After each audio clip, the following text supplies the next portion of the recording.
इस कली काल में किसी के ऊपर किसी का कोई भरोसा है ही नहीं, है क्या? और यदि आप भरोसा करते भी हो तो भरोसे का फल आपको अंत में यही मिलता है, धोखा।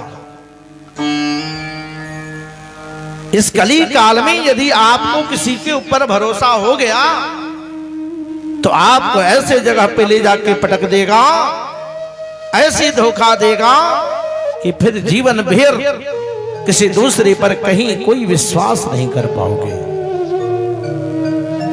ऐसे लोग हैं। अघासुराजंती, एकदम जैसे असुर बन के आज हर जीव एक दूसरे का शत्रु बन के एक दूसरे का पीछा कर रहा है। कैसे किसी को बर्बाद कर दिया जाए, कैसे किसी को लूट लिया जाए, ये मानसिकता आज के मनुष्यों की है। आज जहां जो जिस पद पे है, नारद जी कहते हैं बाबा हम क्या बताएं। अगर कोई पंडित है तो पूजा कराने के पहले अपना दक्षिणा तय करता है। वो छोड़ दो, केवल पंडित ही नहीं, दुनिया का कोई भी पढ़ा लिखा आज का इंसान आज सही काम करने को तैयार नहीं है। जितने बड़े बड़े अधिकारी पदाधिकारी हैं, पढ़ लिख के जिनको बढ़िया कहा जा रहा है, पता है बिना घूस का एक काम नहीं करने को तैयार है। शिव सुला द्विजातियः, द्विजाति का अर्थ यहां हर लोगों से किया जा सकता है जो पढ़े लिखे लोग हैं, जिनका संस्कार हो चुका है। यदि किसी को कोई ड्यूटी मिली है, यदि किसी को कोई अधिकार मिला है, तो कली काल में उस अधिकार का प्रयोग कम होता है, दुरुपयोग ज्यादा होता है। बोलो राधे राधे, जोर से बोलिए राधे राधे। जाइएगा ना थाना में, एक रिपोर्ट लिखवाना हो आपका अपने नाम का, तो वहां बैठा हुआ एक इंसान आपसे खर्चा मांगता है। मैं पूछता हूं कि सरकार उसको रखे किस लिए है? कोई भी काम, एक ब्लॉक में आपका अगर निवास प्रमाण पत्र बनवाना हो, आप यहीं के निवासी हैं, केवल इसको सिद्ध करने के लिए एक पेपर बनवानी हो तो आपको घूस देना पड़ता है हो, और जब घूस ले रहा है तो इंसान ही है वो, और जब नहीं दीजिएगा तो बनेगा ही नहीं। दौड़ते रहिए। नारद जी कहते हैं कि हमने अपने आंखों से देखा कि जितने पढ़े लिखे लोग हैं सब अत्यधिक गलतियां करते हैं। इसी नाम पे ठगी होती है, खर्चा मांगा जाता है। एक डॉक्टर जिसके यहां जाकर के हमारे प्राण बचते हैं, वो पैसा कमाने के लिए क्या क्या नहीं करता है हो। वो पैसा कमाने के लिए ऐसी वैसी दवाइयां लिखना शुरू करेगा जो महंगी से महंगी दवाइयां हैं, जबकि उसका ये धर्म नहीं है। उसका धर्म है कि उसके यहां कोई रोगी आया है तो उसे कोई ऐसी दवा दे कि सस्ती दवा में ठीक हो जाए, लेकिन ऐसा डॉक्टर भी नहीं मिलता। कहने का तात्पर्य है कि नारद जी कह रहे हैं कि जहां हम गए, चाहे वो किसी गांव में गए हो, बाजार में गए हो, सबके सब ऐसे बेईमान हो गए कि हे चारों भैया सनक सनातन सनंदन, आज हमारे आंख नम है, आज मेरा हृदय टूट चुका है। और इतना ही नहीं, हमने तो एक ऐसा भी दृश्य देखा है जिस दृश्य में हमारी आंखें नम हो गई। बोला क्या देखे हो? नारद जी कहते हैं कि भैया हम सत्संग के लिए ही जब आगे बढ़ रहे थे तो वहां मैंने एक बड़ा आश्चर्य देखा। बोला क्या आश्चर्य देखा? त्वयाश्चर्य मया दृष्टम श्रूयतां तन्मुनीश्वरः एका तु तरुणी तत्र निकृणा खिन्नमानसा। घूमते घूमते जब मैं वृंदावन की पावन भूमि पे गया, वहां पर मैंने एक दृश्य देखा और वह दृश्य देख के मैं आश्चर्य में पड़ गया। बोला क्या देखा? बोला मैंने देखा कि एक नवयुवती स्त्री थी, एकदम नई नवेली, और उस नवी नवेली दुल्हन लड़के स्त्री के दोनों जंघे पे दो वृद्ध लोग एकदम बेहोश होके पड़े थे, चेतना समाप्त हो चुकी थी। चारों तरफ से बहुत सारी स्त्रियां इनको घेर के रो रही थी। मेरी इच्छा हुई कि जाके पूछें कि आखिर बीच सड़क में बैठ के आखिर ये क्यों रो रही हैं, और इनके जंघे पे दो जो बूढ़े लोग हैं ये हैं कौन? लेकिन भैया कुछ ही देर के बाद मैंने अपने इस विचार को बदल दिया। चारों भाइयों ने पूछा नारद जी आपके विचार क्यों बदल गए, आपको तो जाना चाहिए। नारद जी कहते हैं कि इसलिए बदलना पड़ा भैया कि मैंने विचार किया कि यदि ये देवी अपने पति से झगड़ा करके आई हो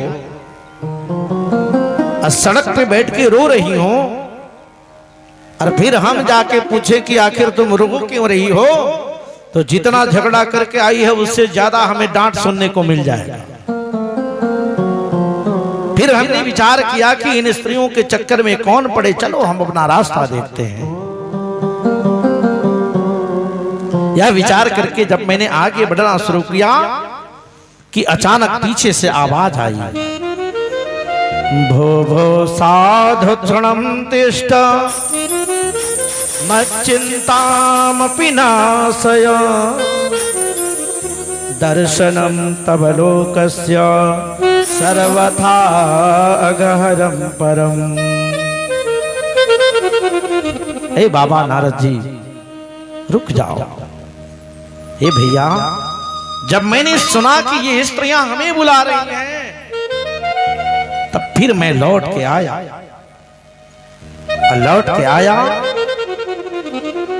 ये देवी हाथ जोड़ के कह रही हैं कि हे बाबा मुझे पता है कि आपकी कृपा हो जाए तो हमारे जीवन की सारी चिंताएं समाप्त हो जाए।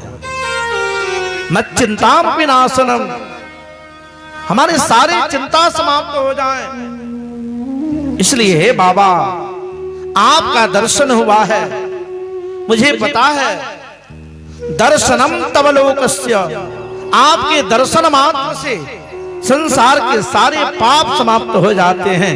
अब लगता है कि मेरा भी भाग्योदय होने वाला है। नारद जी कहते हैं कि जब मैंने ऐसा सुना तो फिर मैंने वहां उनसे पूछा, काशी तम किमानेच नार्थ का पद्मलोचना बद देवी सविस्तार स्वस्य दुःखस्य कारणम।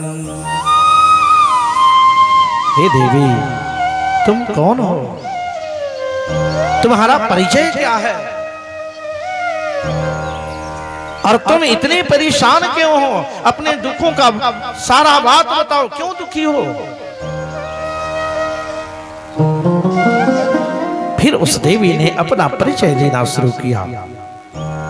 हे नारद जी मेरा नाम भक्ति है, मैं कर्नाटक में प्रकट हुई, वहां से महाराष्ट्र तक एकदम भली भांति जैसे होना चाहिए वैसे थी। ये दोनों मेरे बेटे हैं जो आज वृद्धावस्था को प्राप्त हो चुके हैं, ये दोनों मेरे बेटे हैं।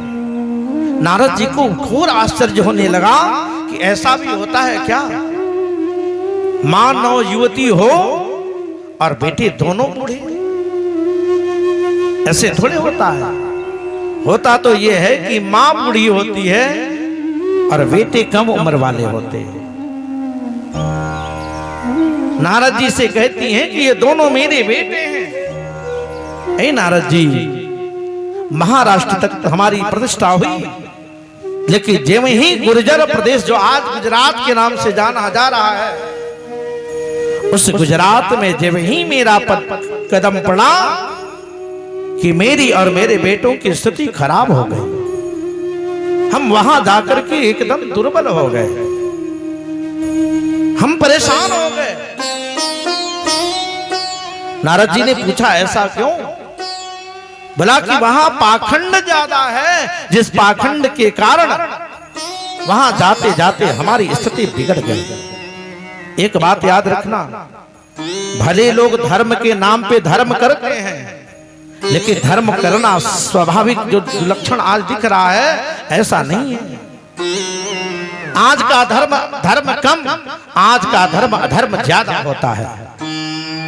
मैं इसलिए ऐसा कह रहा हूं कि स्वयं भक्ति नारद जी से कहती हैं कि हे बाबा, जहां पाखंड हो वहां भक्ति नहीं हो सकती है, और जहां भक्ति नहीं हो वहां ज्ञान नहीं हो सकता है, और जहां ज्ञान नहीं हो वहां वैराग्य कैसे होगा? बाबा, इन तीनों का अभाव हो जाता है। लेकिन हे नारद जी, जैसे तैसे मैं घूमते घामते अंत में इस वृंदावन की पावन भूमि पे आई, और यहां आने के बाद एक छोटा सा परिवर्तन हुआ, लेकिन उस परिवर्तन में केवल मेरी उम्र कम हो गई, मैं नवयुवती हो गई, और मेरे बेटे जिनके अंदर थोड़ी बहुत चेतना थी भी यहां आते आते बेहोश हो गए। याद रखना, वृंदावन की जो भूमि है वो ज्ञान और वैराग्य की भूमि नहीं है, वो तो केवल भक्ति की भूमि है। यही कारण है कि वृंदावन में भक्ति आते आते नवयुवती हो गई, और ज्ञान वैराग्य का भूमि नहीं होने के कारण यहां दोनों एकदम बेहोश हो गए। हे नारद जी, मैंने आपके बारे में बहुत सुना है,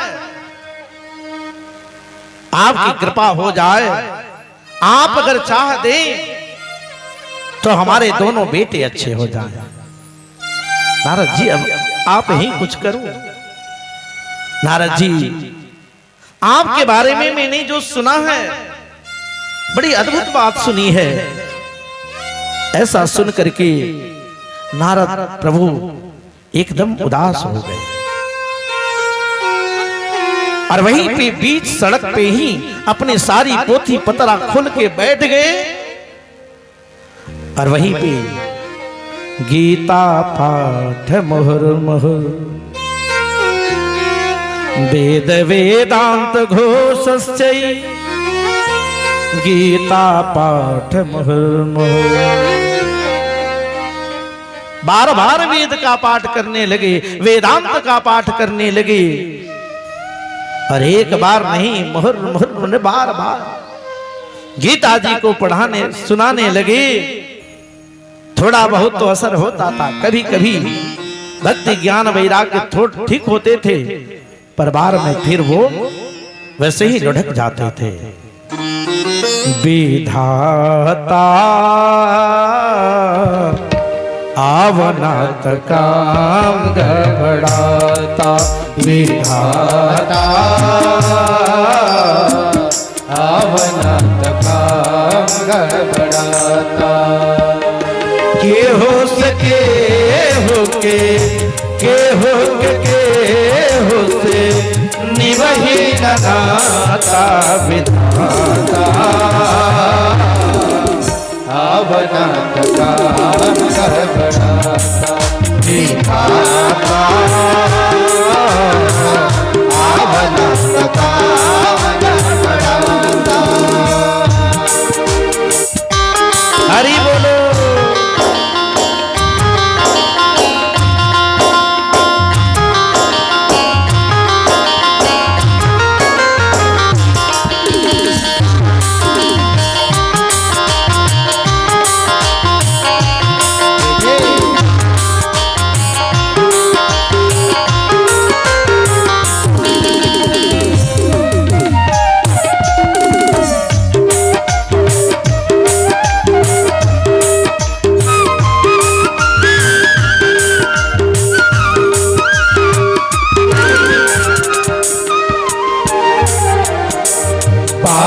लड़े बेटा बेटी लड़ समाई से, एक न लड़ तारी ननद भौजाई से, एक न लड़ तारी ननद भौजाई से, एक न लड़ तारी ननद भौजाई से। किसी से कोई रिश्ता नहीं चलने वाला है। आज चल रहा है क्या? बाप से बेटा की लड़ाई, अब महतारी के बेटी से लड़ाई, ननद भौजाई वाला लड़ाई तो प्रसिद्ध है ही। बाप से लड़स बेटा बेटी लड़स माई से, देख न लड़ तारी ननद भौजाई से, देख न लड़ तारी ननद भौजाई से, देख न लड़ तारी ननद भौजाई से। केहू से निभही नाता बिताता,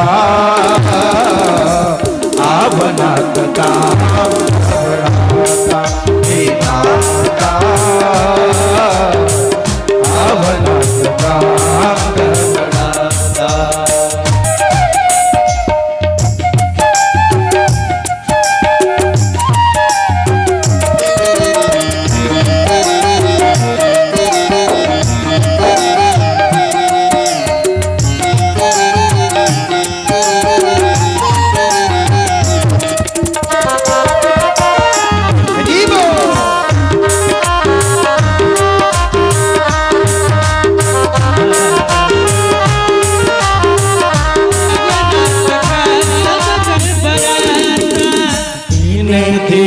लोगवा भइल जाता पापी, देख करे तेरे मनवा जाता मोर कापी, देख करी नीति मनवा जाता मोर कापी, देख करी नीति मनवा जाता मोर कापी। दिने दिने लोगवा भइल जाता पापी, देख करी नीति मनवा जाता मोर कापी, देख करी नीति मनवा जाता मोर कापी, देख करी नीति मनवा जाता मोर कापी, देख करी नीति मनवा जाता मोर कापी। दुनिया के रीत देखे, दुनिया के रीत देखे, मन घबराता बिताता, आवनात का बिताता, आवनात का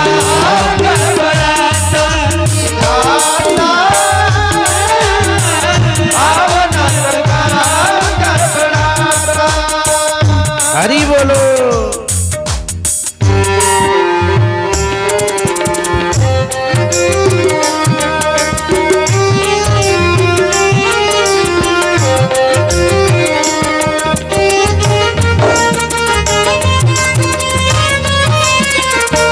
राधे रमण सरकार की।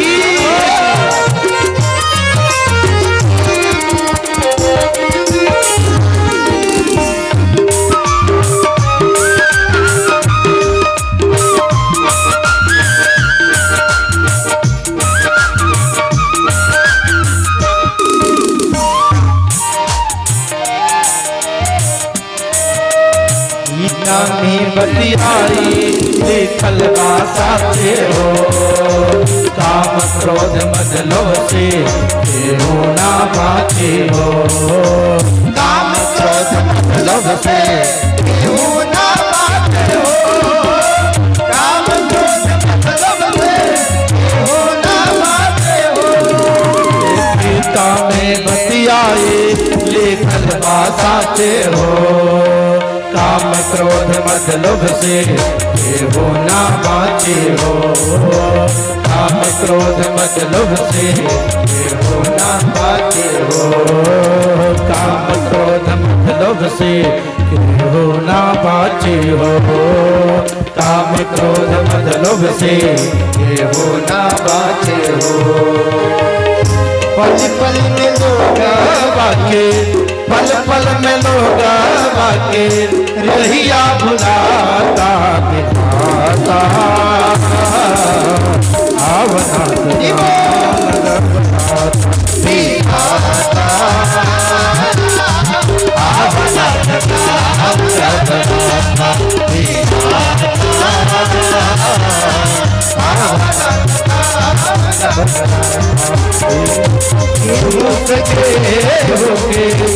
हो सके होके निभे न नाता।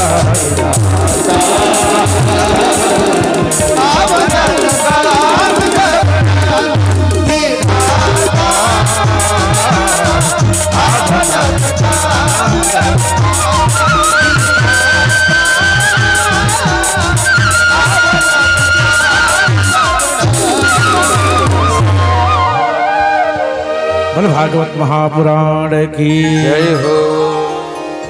अरे बाप से लड़े बेटा बेटी लड़ समाई से देख न लड़ तारी ननद भौजाई से देख न लड़ तारी ननद भौजाई से। ऐसा है ना, ऐसा होता है कि नहीं बताओ। नारद जी बेचारे बैठ गए, बैठ के गीता का पाठ बार बार करने लगे। बार बार गीता पढ़ने के बाद यदा कदा ज्ञान और वैराग्य की मूर्छा टूटती थी, पर फिर बाद में वैसे ही बेहोश हो जाते।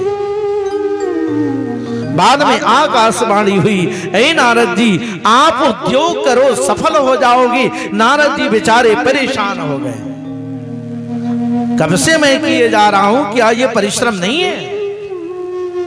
और करना ही है तो आकाशवाणी में क्लियर होना चाहिए था कि कौन सा परिश्रम करूं। गोल मटोल बात नारद जी को जैसे ही सुनाई पड़ी, माथा चक्कर आने लगा। अब कौन उद्योग करें, अब कौन सा प्रयोग करें हम?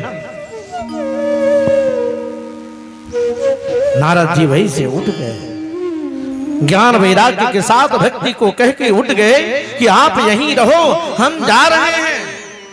और कहीं न कहीं इस आकाशवाणी के रहस्य को जान करके प्रयत्न करूंगा, आप स्वस्थ हो जाओगे। नारद जी वहां से निकल के और यही चारों भाइयों से मिले थे। जगह है बद्रिकाश्रम। बद्रिकाश्रम में जब इन चारों भाइयों से नारद बाबा मिले थे, उन लोगों ने ही प्रश्न किया था कि हे नारद, तेरा मुंह लटका हुआ है, क्या बात है? नारद जी ने कहा, भैया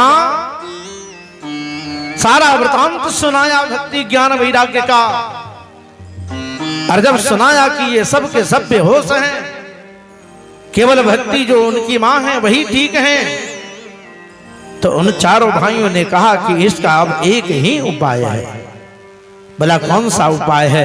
बोला कि भागवत की कथा सुनानी पड़ेगी, तब जाके ये स्वस्थ होंगे। नारद बाबा कहने लगे कि भैया यदि भागवत की कथा से अगर ये पवित्र हो जाते तो हम आपसे पूछते हैं कि भागवत निकली कहां से है?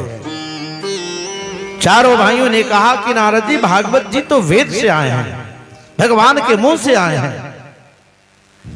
नारद जी ने कहा कि यदि वेद से ही भागवत है तो हमने तो कई बार वेद का पूरा पाठ किया, पर उसका कोई असर नहीं हुआ, तो क्या आपके भागवत से ठीक हो जाएंगे? चारों भाइयों ने कहा, हे नारद जी, कभी कभी जहां बड़ी बड़ी दवाइयां काम नहीं करती हैं, वहां वैद्य जी की छोटी छोटी चूरन चटनियां काम कर जाती हैं। बोलो राधे राधे।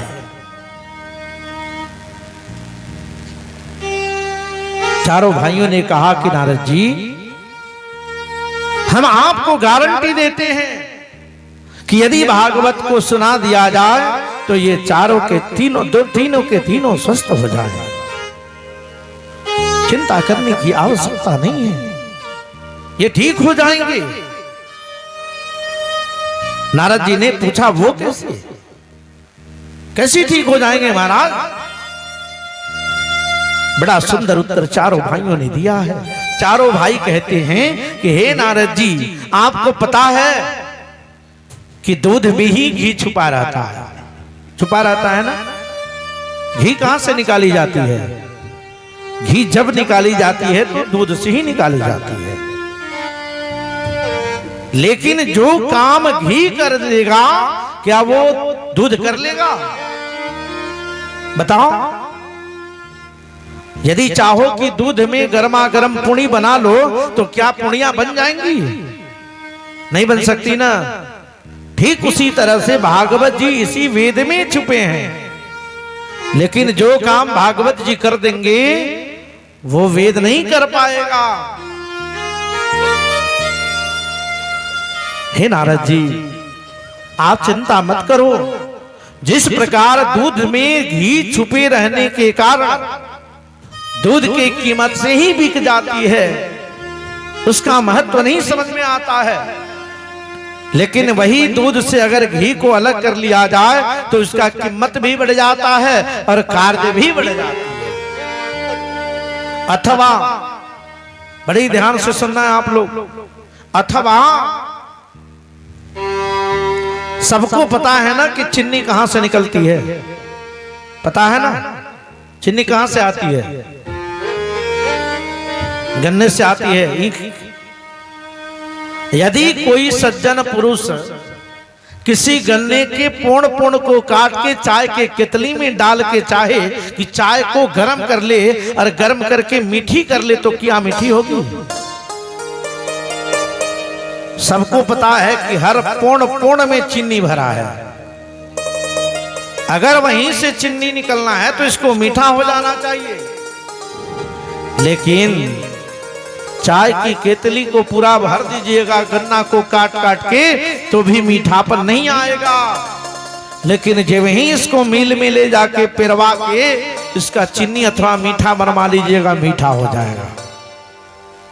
ठीक उसी तरह से ये भागवत भी वेद से निकला है और निकलने के बाद इसका महत्व बढ़ जाता है। नारद जी ने कहा, ठीक है भैया।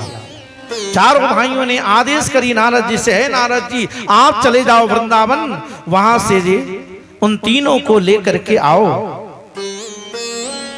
नारद बाबा ने पूछा कि हम मिलेंगे कहां? अभी तो इस बद्रिकाश्रम में हमारी मुलाकात का जगह कहां होगा? चारों भाइयों ने कहा कि हे नारद जी, हम ठीक बीच वाले जगह पर मिलेंगे। और बीच वाला जगह था आनंद वन, जो आज वर्तमान में हरिद्वार में जो हर की पौड़ी जगह है, ये वही जगह है। चारों भाइयों ने कहा कि नारद जी, आप नीचे से ऊपर की तरफ लेके आओ, हम ऊपर से नीचे की तरफ लौटते हैं। क्योंकि बद्रिकाश्रम ऊंचाई पे है और वृंदावन नीचा है, दोनों के बीच का जगह चुना गया आनंदवन, जो आज हरिद्वार के हर की पौड़ी नाम से प्रसिद्ध है। वहीं पे लाने की बात हुई। नारद जी लौट के आए और लौट के आने के बाद आज नारद जी इन तीनों को ले जाकर के वहां स्थापित किए। चारों भाई आए, चारों भाई जैसे ही बैठे, आज भक्ति देवी नाचने लगी। अच्युतम केशवम कृष्ण दामोदरम राम नारायणम जानकी वल्लभम। अच्युतम केशवम दामोदरम राम नारायणम जानकी वल्लभम। अच्युतम केशवम कृष्ण दामोदरम राम नारायणम जानकी वल्लभम। अच्युतम केशवम कृष्ण दामोदरम हरि बोलो राम नारायणम जानकी वल्लभम। ताली बजाते हुए श्री राधे।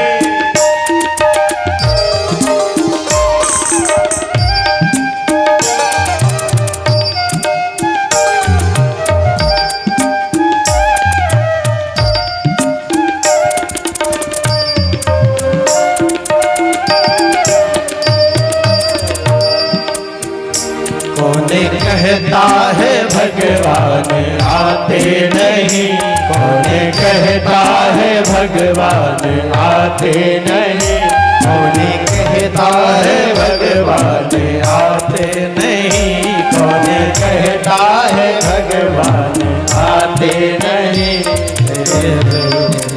जैसे सुनाते नहीं तुम मीरा के जैसे बुलाते नहीं।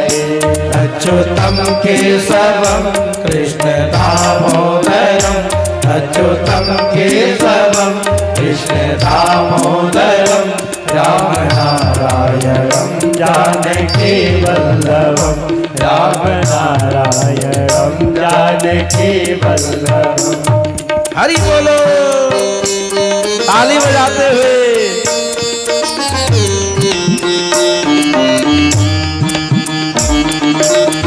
ताली बजाने का एक फायदा और जान लो, ताली बजाने से आसपास में मच्छर नहीं आते हैं, इसलिए ताली बजाते रहना चाहिए।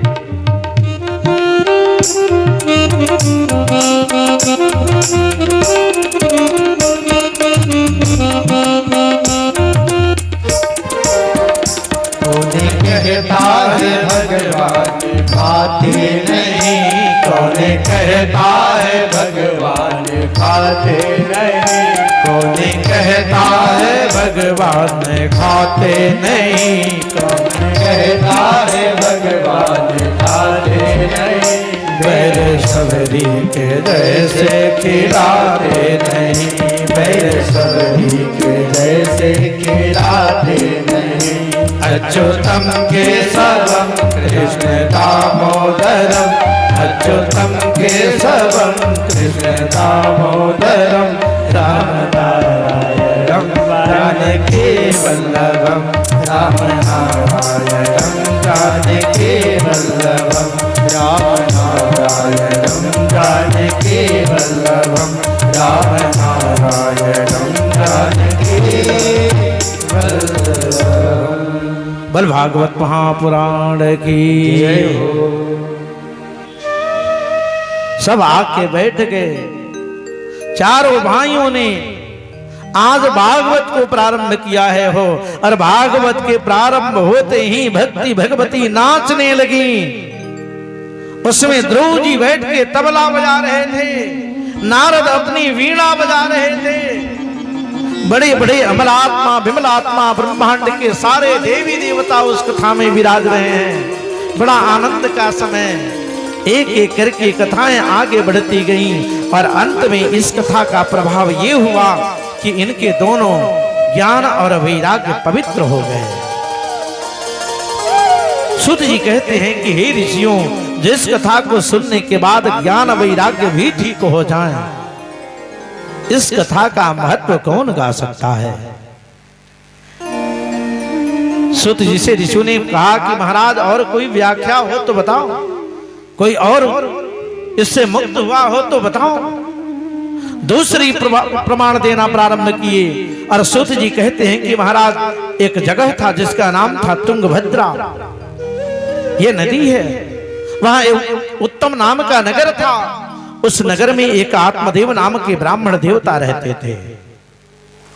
बेचारे बड़े धार्मिक, बहुत विद्वान पुरुष थे, लेकिन देवी जी उतनी ही उल्टी। देवी जी हमेशा उल्टा आचरण करती थी। बहुतों का आदत हो जाता। ऐसे भी लोग कहते हैं कि पंडित के घर मिलस कर रक्षा।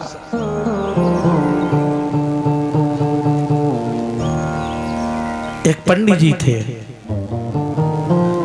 पंडित जी की पंडिताइन जो थी, पंडित जी के उल्टा चलती थी, अक्सर उल्टा चलती हैं सब। यदि कोई पंडित जी हो तो माफ करिएगा, पंडिताइन हमेशा उल्टा चलती थी। पंडित जी को जो कुछ खाने का मन करता था उसके उल्टे मिले उसको। पंडित जी ने एक दिन विचार किया, यदि उल्टा ही बनाती है तो क्यों ना हम वही उल्टा बोले, तब तो सीधा मिलेगा ना। यदि उल्टा चलने का आदत है तो हम ही उल्टा बोले। तो जब पंडित जी को रोटी खाने की इच्छा होती थी ना, तो पंडित जी रोटी नहीं कहते थे, कहते थे आज मैं चावल खाऊंगा। अब आदत के अनुरूप पंडिताइन उल्टा करे, और जब उल्टा करे तो इनके लायक मिल जाए। बोलो राधे राधे। पंडित जी एक दिन परेशान हो गए, और परेशान पंडित जी ने एक दिन विचार किया कि आखिर इससे मुक्ति कैसे मिले। जब तक रहेगी जीवन में कभी सुख चैन से रहने नहीं देगी, जीवन को तूफान बना के रखेगी, इसलिए इसे मुक्त कैसे हुआ जाए। अंत में उन्होंने एक विचार बनाया। सामने गंगा स्नान का समय आ रहा था, आकर के आज अपने पत्नी के सामने कहने लगे, योजना बनाकर पंडित जी कि सुनो जी, अगले महीने में जो पूर्णिमा आएगी, उस पूर्णिमा के तिथि में गांव भर के लोग स्नान करने जा रहे हैं। पंडिताइन ने पूछा कि तब आपका क्या विचार है। पंडित जी ने सोचा कि यदि हम अपना विचार सही बता देंगे तो उल्टा हो जाएगा, इसलिए उल्टा ही बता रहे हैं। पंडित जी ने कहा, देवी जी हमारा विचार है कि जाने दो सबको, हम लोग नहीं चलेंगे। पंडिताई ने कहा, खबरदार, जब गांव के सारे लोग जाएंगे तो हम क्या करेंगे, हम भी चलेंगे। पंडित जी ठाकुर जी को प्रार्थना करने लगे, हे ठाकुर जी, लगता है कि हमारा कार्य सिद्ध हो जाएगा।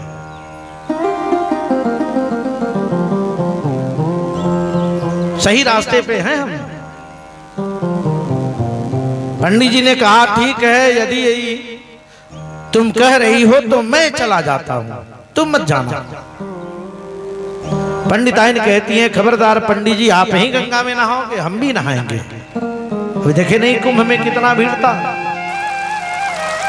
देखे ना कुंभ भी था भी। पंडित जी की पंडिताइन कहती है, खबरदार पंडित जी, आप ही कुंभ नहाओगे, हमें भी कुंभ नहाने की एक अवसर दीजिए, हम भी चलेंगे। पंडित जी ने कहा, हे भगवान, एकदम अच्छे रास्ते पे हैं, कृपा है तुम्हारी। पंडित जी ने कहा, ठीक है, आपकी इच्छा है तो हम चलेंगे। पूर्णिमा के तिथि में गांव भर के लोग तैयार हुए, पंडित जी के साथ पंडिताइन भी चल पड़ी। गंगा नदी किनारे जाकर के पंडित जी ने फिर विचार किया कि अब ये कैसे डुबाई जाए। अगर ले जाके जबरदस्ती डुबाएंगे तब तो भाई खैर नहीं, लोग कहेंगे इसने डुबाया, तो कोई योजना बनाया जाए। पंडित जी पंडिताइन से कहने लगे, सुनो जी, तुम नदी के किनारे वाले पानी में स्नान कर लेना, क्योंकि उनको पता है कि उल्टा चलेगी। पंडित जी ने कहा कि तुम किनारे पानी में नहा लेना, हम अंदर पानी में जाके नहाएंगे। पंडिताइन कहती हैं, सावधान पंडित जी, बहुत होशियार हो तुम, आप हमें बाहर नहाओगे और अपने अंदर नहाओगे, ऐसा नहीं होगा। पंडित जी, आप किनारे पे नहाना और मैं नहाऊंगी अंदर पानी में। पंडित जी ने कहा, हे गंगा मैया, लगता है तुम भी सुन ली हमारी। पंडित जी बेचारे किनारे पे बैठ के नहाने लगे, पंडिताइन अंदर घुसने लगी पानी में। धीरे धीरे पानी का स्तर बढ़ता जा रहा था। जब पंडिताइन गले भर पानी में चली गई तो पंडित जी ने कहा, देवी जी, उसके आगे मत जाना। पंडिताइन को तो हमेशा उल्टे जाने का आदत था, अब कैसे मान ले न हो। जिसको उल्टे चलने की आदत हो मान कैसे लेगा। उन्होंने कहा कि पंडित जी सावधान, हमको जहां मन करेगा हम नहाएंगे, यह आपका विषय नहीं है। अब और अंदर जाएंगे, आप मना कर रहे हैं ना, तो हम जाएंगे। बहुत देवियां होती हैं, जब झगड़ा करती हैं ना तो कहती हैं कि तुम्हारा करवा तौरी करा।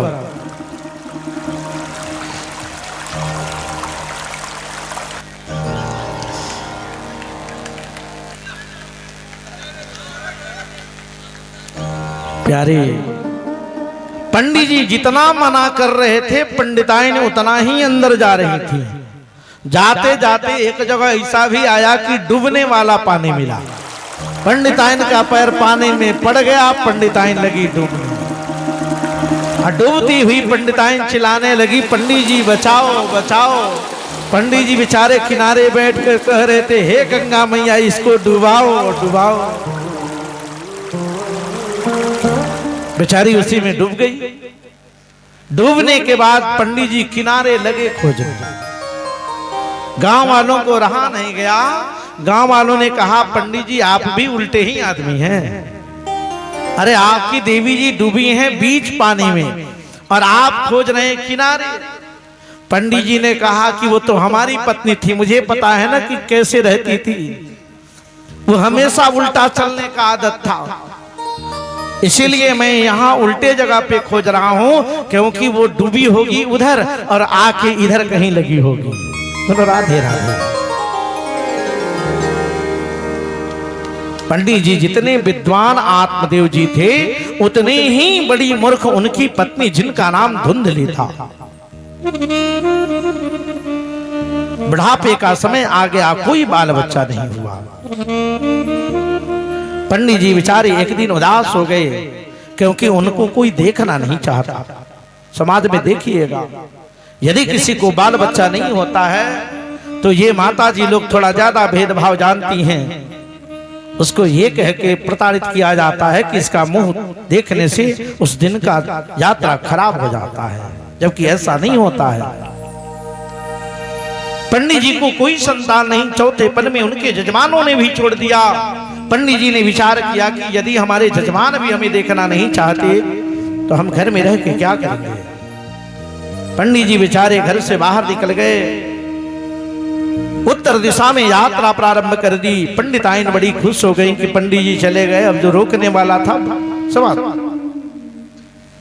कुछ दूरी के बाद जाने के बाद पंडित जी बेचारे थके हुए थे। एक तालाब के किनारे एक पेड़ दिखा, पंडित जी बेचारे वहीं लेट गए। ठाकुर जी की कृपा हुई, ठाकुर जी पधार गए। और जब ठाकुर जी पधारे तो ठाकुर जी के आने के बाद अचानक इनकी निद्रा टूटी और बेचारे झटपट अपने आप को संभाल के ठाकुर जी के चरणों पे गिर पड़े। ठाकुर जी ने जैसे तैसे उठाया। आज ठाकुर जी एक सन्यासी का रूप धारण करके पंडित जी के सामने विराजमान हैं। पंडित जी से पूछा, हे पंडित जी, तुम वेद पढ़ने वाले बहुत अच्छे विद्वान पुरुष हो, फिर भी आज आप इतने दुखी। पंडित जी ने सारी वृतांत सुनाई। पंडित जी की बात सुन करके यति के रूप में भगवान जो आए हैं, उन्होंने अपनी आंखें बंद करी और आंख बंद करके भविष्यवाणी करने लगे कि हे पंडित जी, आप एक ही जन्म में परेशान हैं, सप्त जन्म भैर व्याधि। ये पीड़ा आपको 7 जन्मों तक लगने वाली है। 7 जन्म तक निसंतान रहोगे। पंडित जी ने कहा, बाबा ये जीवन कैसे कटेगा। सन्यासी के रूप में भगवान ने कहा कि हे पंडित जी, आप भगवान की सेवा करो, क्योंकि किसी का संतान किसी को सुख देता नहीं है। पंडित जी, यदि कोई चाहे कि हमारा बेटा हमारा बड़ा मदद करने वाला है तो आप भूल जाइए। जनमत में दारा छिने, जवान होत धन छीन, मोला पर मुख में आग देत, पुत्र कहाँ सुख दे। हे पंडित जी, कोई भी बच्चा अपने पिता को सुख नहीं दे पाता है, और ऐसे भी जब जाओगे जहां से कुछ भी न साथ होगा, जब जाओगे जहां से कुछ भी न साथ होगा, तो गज कफन का टुकड़ा तेरा लिबास होगा। तो गज कफन का टुकड़ा तेरा लिबास होगा। जब जाओगे यहाँ से कुछ भी न साथ होगा।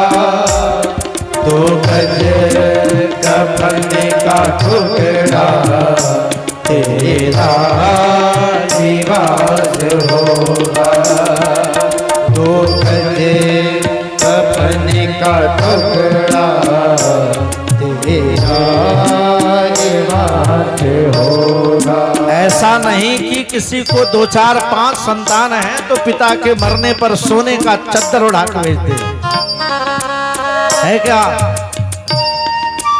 अगर सोना पहना भी हो माता पिता तो घर वाले पहले निकाल लेते, बोलो राधे राधे। कुछ नहीं लेके जाना। अरे कोई संतान किसी के मुक्ति का कारण नहीं होता है हो। यदि कर्म अपना बढ़िया है, यदि हमने सही रास्ता पकड़ा है तो हमारी मुक्ति से मुझे कोई नहीं रोक सकता। और यदि कर्म खराब है तो 1000 पुत्र पैदा करने के बाद भी दुर्गति ही होगी। यह शास्त्र कहता है, मैं नहीं कहता।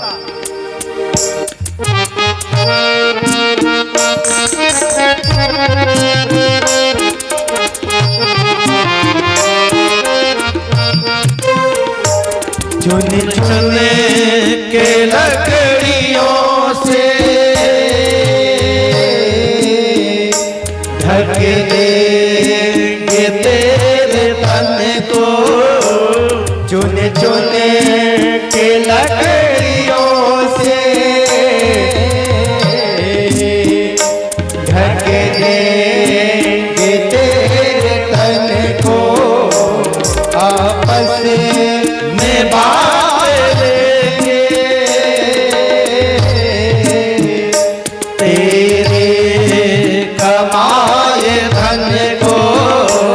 आपस में बांट लेंगे तेरे कमाए धन को। आपस में बांट लेंगे तेरे कमाए धन को। आपस में बांट लेंगे तेरे कमाए धन को। बेटा जो देगा अग्नि, बेटा जो देगा अग्नि, तन जलेगी राख होगा। तो गज कफन का टुकड़ा तेरा लिबास होगा। राधे गज कफन का टुकड़ा तेरा लिबास होगा। तो गज कफन का टुकड़ा लिबास होगा। बाल बच्चे ज्यादा से ज्यादा 2 गज कपड़े लाते हैं कफन वाले, और उसी में लपेट के, है ना ऐसा? उससे ज्यादा कोई बाल बच्चा कर नहीं पाता है वो। इसलिए सावधान होके पंडित जी को समझाया जा रहा है। हे पंडित जी, बाल बच्चे क्या करते, श्मशान ले जाते और लकड़ियों से शरीर को ढक के मुंह से आग दे के जला देते हैं। इसलिए इन बाल बच्चों के चक्कर में नहीं। मरीवाल के नसाने भूलिया नहीं समाया।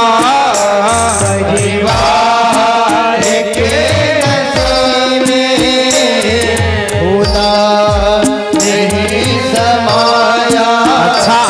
किसी से पूछो तो हर आदमी कहता है कि 2 रोटी के लिए हम इतना मेहनत कर रहे हैं। लेकिन सच बताना, 2 रोटी के लिए इतना मेहनत करने की आवश्यकता है क्या कहीं से भी? और इतना ही नहीं, जिस परिवार के लिए हम अपनी पूरी जीवन समर्पित कर देते, ये परिवार हमारा साथ देता कहां तक है हो? कहीं नहीं, बस यही। और जितना दिन तक हम सुखी रहते हैं उतना ही दिन तक, जितना दिन तक शरीर स्वस्थ रहे उतना ही दिन तक आपकी सेवा करने वाले 1000 मिल जाएंगे। लेकिन जिस दिन बीमार पड़ जाओगे ना, उस दिन से कोई सेवक नहीं आता है। जितने हित मित रिश्तेदार जो कहते हैं कि हम ही ना, लोग कहला हम मानी ना, चिंता कैला के जरूरत नहीं खे। लेकिन जब वह बुढ़ापा आ जाला तो सब लोग आपन आपन रास्ता किनारा कर जाला, हमने के अकेले काटे के पड़ेला।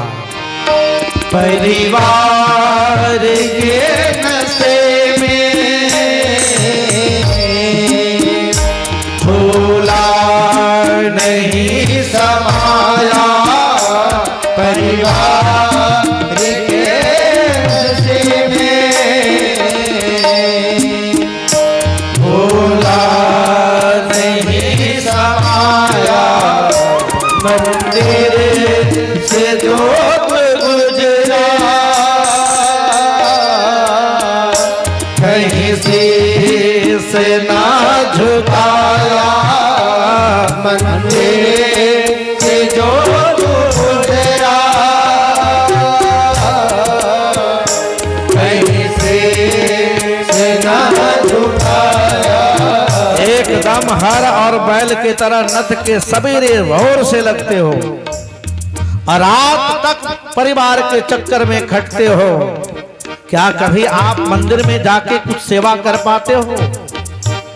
फिर तुम्हारा यह जीवन किस काम का है? यदि तुम मंदिर में जाके या किसी अपाहिज बेसहारा का अगर आप मदद करने में सक्षम नहीं हो तो व्यर्थ में तेरा शरीर मनुष्य का मिला है। आप तो साक्षात पशु के समान हो, मनुष्य होते हुए भी। परिवार के नशे में भूला नहीं समाया, परिवार से जो तू गुजरा कहीं से ना झुकाया, मंदिर से जो तू गुजरा कहीं से ना झुकाया, मंदिर से जो तू गुजरा कहीं से ना झुकाया। दुनिया में 4 दिन का, दुनिया में 4 दिन का तेरा गुमान होगा, तो गज कफन का टुकड़ा तेरा निवास होगा, तो गज कफन का टुकड़ा तेरा निवास होगा। जितना घमंड आदि है सब 2-4 दिन के लिए है बाबा। जिस दिन भगवान अपनी औकात दिखा देते, इंसान का सारा करना समाप्त हो जाता है हो, और भगवान वहां गिराते हैं जहां से हम संभल नहीं पाते।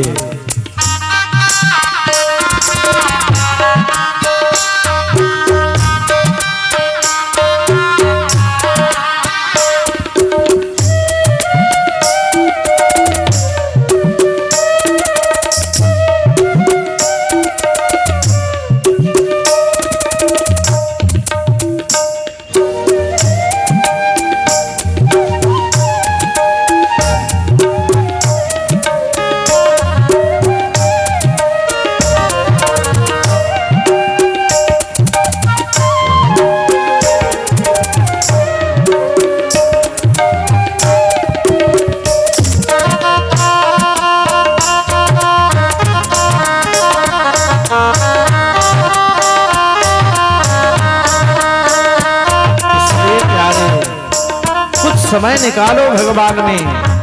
जब तलक है जिंदगी फुर्सत न होगी काम से, कुछ समय ऐसा निकालो प्रेम करो प्रभु राम से प्यारे। धन दौलतों से तेरी क्या प्यास बुझ सकेगी। धन दौलतों से तेरी क्या प्यास बुझ सकेगी। तेरी पाप की कमाई सैया न सह सकेगी। तेरे पाप की कमाई नैया न सह सकेगी। नाय भी उतना ही वजन सहती है जितना के लायक हो, और ज्यादा वजन लाद दिया जाए तो नाय डूब जाती है। ठीक उसी तरह से हम इंसानों के जीवन में भी अगर धन दौलत भी ज्यादा आ जाए ना तो ज्यादा इतराना नहीं चाहिए। बहुत खुश होने की आवश्यकता नहीं है धन होने पर, क्योंकि धन होने का परिणाम अंत में यह होता है कि भगवान उस व्यक्ति को धर्म से दूर करना चाहते हैं। वही व्यक्ति अधर्म करता है जिनके यहाँ धन ज्यादा हो, वो कई तरह के पापों में संलिप्त होने लगता है। वो गोली बंदूक खरीदेगा, वो शराब खरीदेगा, वो नाच नचवाएगा, वो ऑर्केस्ट्रा करवाएगा, वो धर्म नहीं करेगा। और जब ऐसा होने लगेगा तो नाव डगमगा के डूब जाएगी। धन दौलतों से तेरी क्या प्यास बुझ सकेगी। धन दौलतों से तेरी क्या प्यास बुझ सकेगी। तेरी बाप की कमाई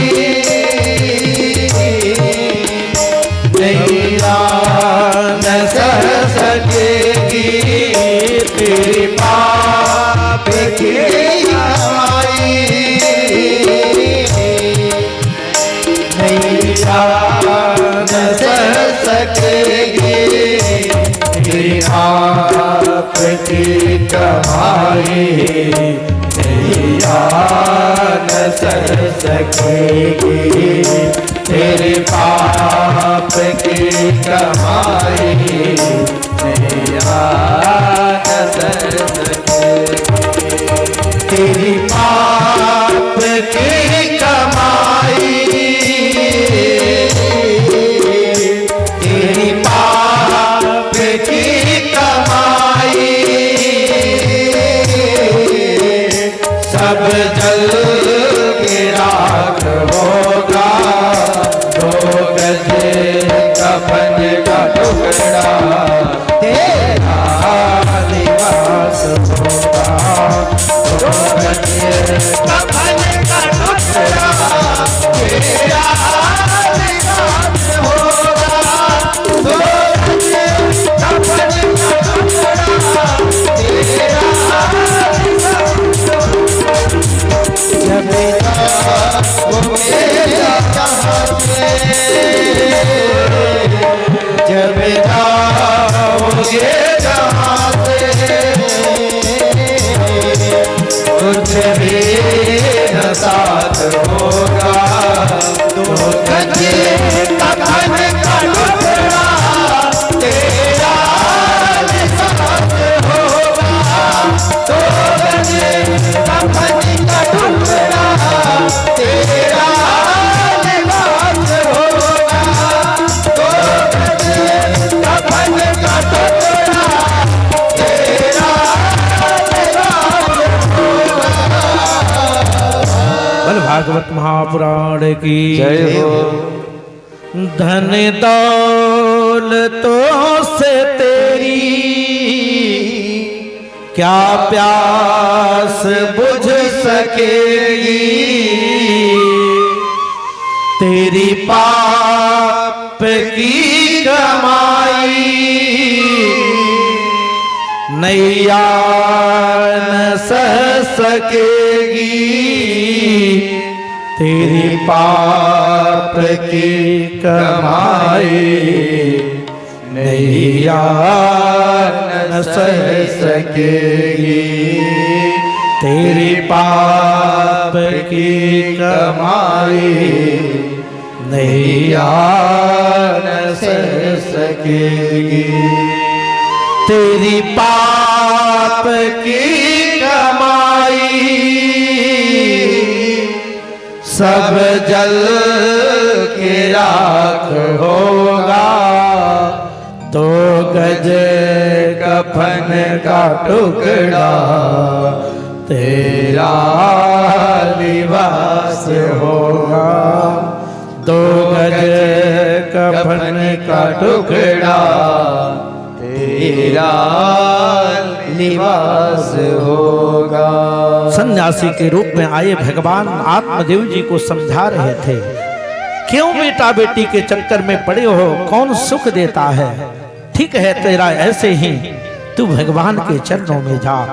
अंत में ब्राह्मण जब नहीं माना तो आज भगवान ने जो सन्यासी के रूप में आए हैं अपने झोले से एक फल को निकाला है और ब्राह्मण देवता को समर्पित करके ये कह के भेजते हैं कि हे ब्राह्मण, बड़ी ध्यान से सुनना, इतना महत्वपूर्ण बात मैं आपको बताने जा रहा हूं मेरी माताएं बहनों, कि यदि आपने इस नियम को मान लिया तो आपके घर में राम जैसा संतान होगा, आपके घर में कृष्ण जैसा संतान होगी।